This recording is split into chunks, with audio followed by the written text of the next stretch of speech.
જય ઈસુ। આજે 20મી ફેબ્રુઆરી 2026 તપ ઋતુકાળનો 5મો દિવસ।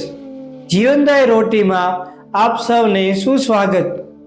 સંત પાદરી પિયો એક ઇટાલિયન કેથોલિક પુરોહિત હતા, જેઓ ખ્રિસ્તના પવિત્ર ચિહ્નો ધરાવતા પાદરી તરીકે જાણીતા થયા। 1920ના પ્રારંભિક વર્ષોમાં પાદરી પિયો તેમના ચિહ્નો દ્વારા લાવવામાં આવેલી આધ્યાત્મિક પરિવર્તનના કારણે હજારો લોકો માટે આશાનો સ્ત્રોત બન્યા। લોકો તેમની પ્રાર્થના, સમર્પણ અને નવજીવન જેવી અનુભૂતિઓથી પ્રભાવિત થયા, પરંતુ કેટલાક ચર્ચ અધિકારીઓએ તેમના પવિત્ર ચિહ્નોની નવીનતા અંગે શંકા વ્યક્ત કરી। કેટલાકે તેમને માનસિક સ્થિતિ વિશે પ્રશ્નો ઉઠાવ્યા અને આક્ષેપો કર્યા કે તેઓ લોકોને છેતરી રહ્યા છે। પરિણામે 1923માં રોમની હોલી ઓફિસે પાદરી પિયો પર કડક પ્રતિબંધો મૂક્યા।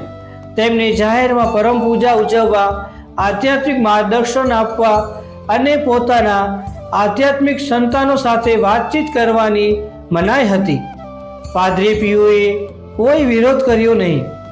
તેઓએ કહ્યું, ચર્ચ મારી માતા છે, તે જે નક્કી કરે તે હું સ્વીકારું છું।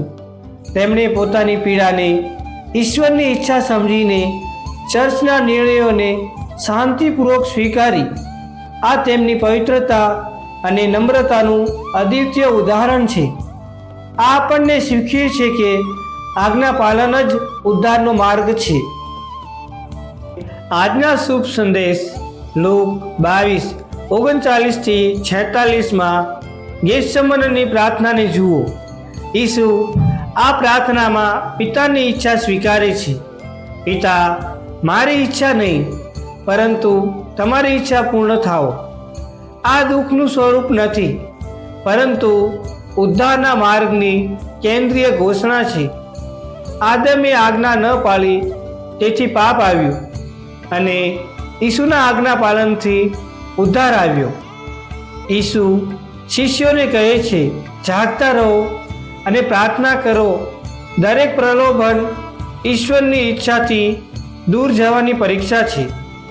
જે વ્યક્તિ મસીહાની આજ્ઞા પાલન ભાવનાને સ્વીકારતો નથી, તે પાપ સામે જીત મેળવી શકતો નથી અને ઉદ્ધાર કાર્યમાં ભાગ લઈ શકતો નથી।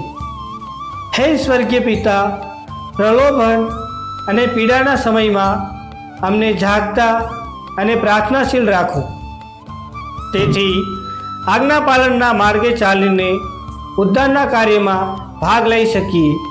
આમીન।